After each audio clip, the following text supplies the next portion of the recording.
Assalamualaikum warahmatullahi wabarakatuh. Waalaikumsalam warahmatullahi. Kabarnya hari ini sehat semua? Sehat Pak. Pertemuan ketiga hari ini materi yang kita pelajari yaitu tentang letak geologis. Oke. Dan untuk materi ini nanti akan kita bahas dalam 2 kali pertemuan.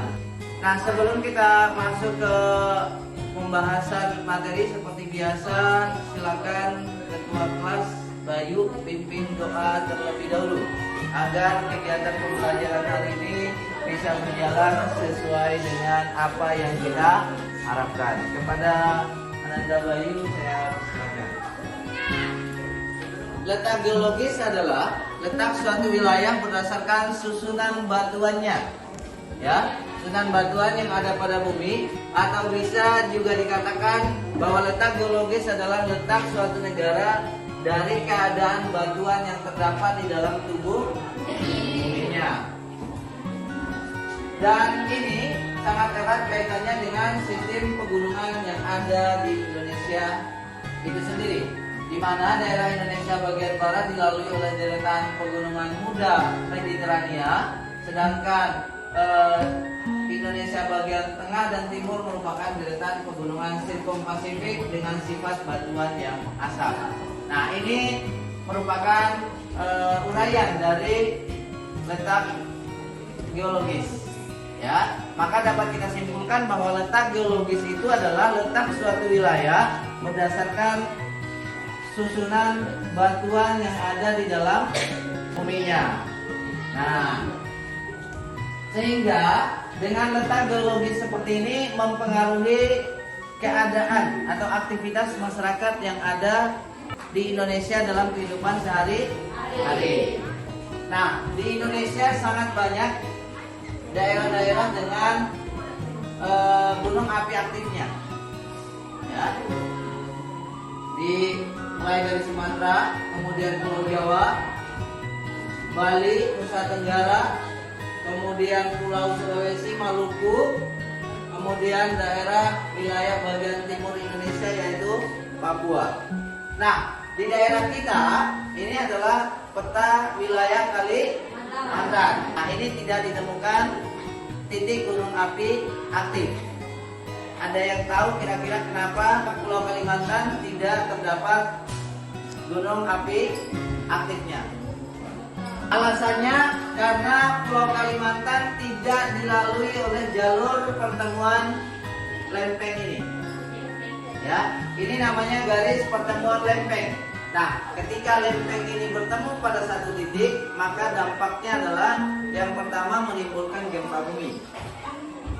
Ya, kemudian gunung api aktif dan tsunami. Nah, itulah kenapa di Indonesia rawan terjadinya gempa bumi, gunung api aktif, dan tsunami. Karena Indonesia dilalui oleh 3 garis pertemuan lempeng.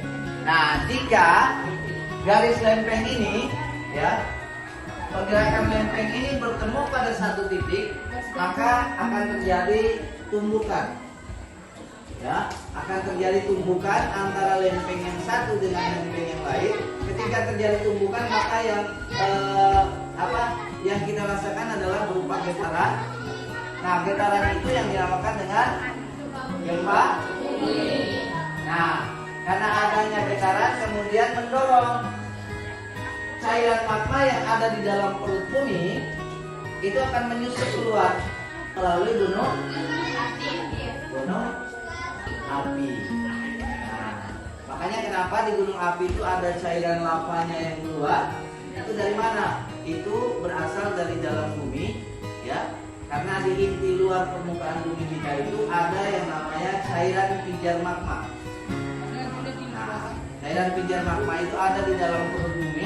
Nah, ketika terjadi pergerakan lempeng dan bertemu pada satu titik, maka dengan adanya pertemuan itu mendorong sehingga cairan magma yang ada di dalam perut bumi akan menyusup keluar ke permukaan bumi melalui gunung api aktif. Nah, begitu juga proses terjadinya tsunami.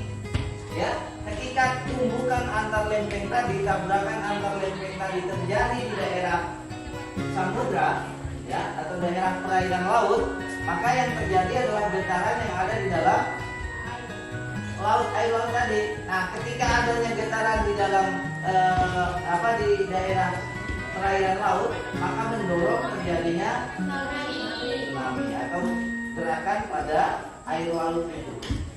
Itulah alasannya kenapa di Indonesia itu banyak ditemukan gunung api aktif, gempa bumi, tsunami, karena alasannya ini. Alasannya apa? Indonesia dilalui oleh 3 garis lempeng. Lempeng Eurasia. Nah, ini garisnya ini. Yaitu lempeng yang bergerak dari benua Asia, kemudian masuk ke wilayah Indonesia dan bergerak ke arah timur. Sedangkan lempeng Indo-Australia adalah lempeng yang berasal dari benua Australia, ya, bergerak ke arah barat dan keluar melalui Pulau Sumatera. Nah, berarti akan ada tempat-tempat atau daerah-daerah di mana garis ini akan bertemu. Nah, ketika pertemuan ini terjadi antara lempeng Indo-Australia dengan lempeng Eurasia pada satu titik, maka akan terjadi tumbukan, ya, tumbukan antar lempeng. Nah, ketika terjadi tumbukan inilah maka akan menyebabkan terjadinya 3 tadi, gempa bumi, tsunami, dan gunung api. Oke, paham ya sampai sini ya? Oke, selanjutnya keadaan geologis Indonesia. Indonesia secara geologis berada di antara 2 samudra, yaitu Samudra Pasifik dan Samudra Hindia. Kemudian dilalui oleh 3 lempeng bumi, yaitu lempeng Indo-Australia, lempeng Eurasia, dan lempeng Pasifik. Indonesia terletak pada daerah 3 daerah dangkalan, yaitu dangkalan Sunda, dangkalan Sahul, dan daerah laut pertengahan Australia dan Asia. Letak geologis Indonesia. Yang pertama, terdapat banyak daerah subur, terutama daerah sekitar Gunung Merapi. Yang kedua, sering terjadi gempa bumi vulkanis maupun tektonis. Ya, gempa bumi vulkanis itu adalah gempa bumi akibat adanya letusan Gunung Merapi. Sedangkan gempa tektonik itu adalah gempa bumi yang sering kita rasakan sehari-hari. Tidak pernah merasakan gempa bumi? Nah, itu gempa tektonik namanya. Ya, yang dimana gempa tektonik itu tidak disertai dengan aktivitas letusan gunung Merapi. Tapi kalau gempa vulkanis itu gempa yang disebabkan karena adanya aktivitas gunung Merapi dan akan disertai dengan aktivitas gunung Merapi tersebut. Ya. Kemudian selanjutnya, dangkalan mempengaruhi persebaran flora dan fauna di Indonesia. Ada yang tahu flora dan fauna itu apa?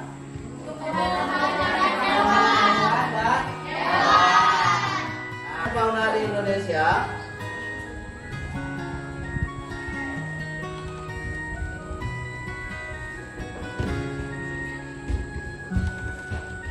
dibagi ke dalam 3 pembagian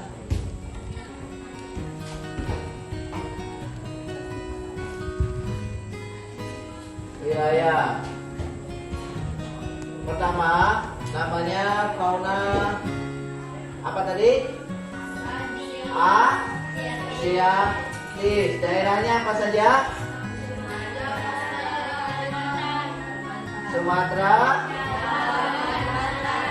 Jawa, dan Kalimantan. Terus yang kedua, fauna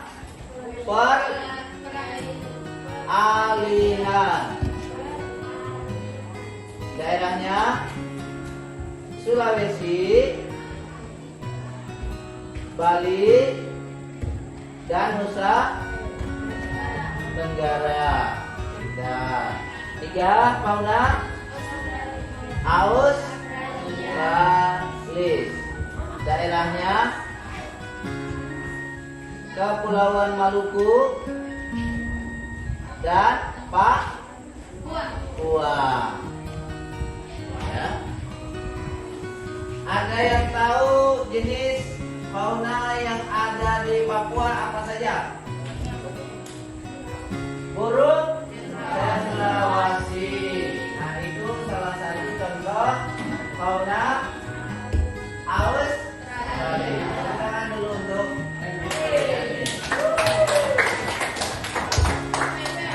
kalau di wilayah bagian barat di daerah Pulau Sumatera, Kalimantan, Pulau Jawa, contoh faunanya apa? Ada yang tahu enggak?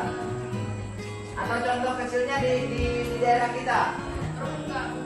Burung enggan. Terus selain burung enggan, ada yang pernah lihat bekantan? Bekantan adalah salah satu fauna yang masuk ke dalam fauna tipe Asiatic. Kemudian gajah, kita lihat. Kemudian badak, harimau, ya. Kemudian fauna pengalian. Ada yang pernah mendengar atau melihat babi hutan? Itu masuk ke dalam tipe atau fauna tipe peralihan. Kemudian anoa, nah kayak model sapi dia, tahu kan? Nah, kemudian komodo, tahu? Itu jenis fauna tipe peralihan.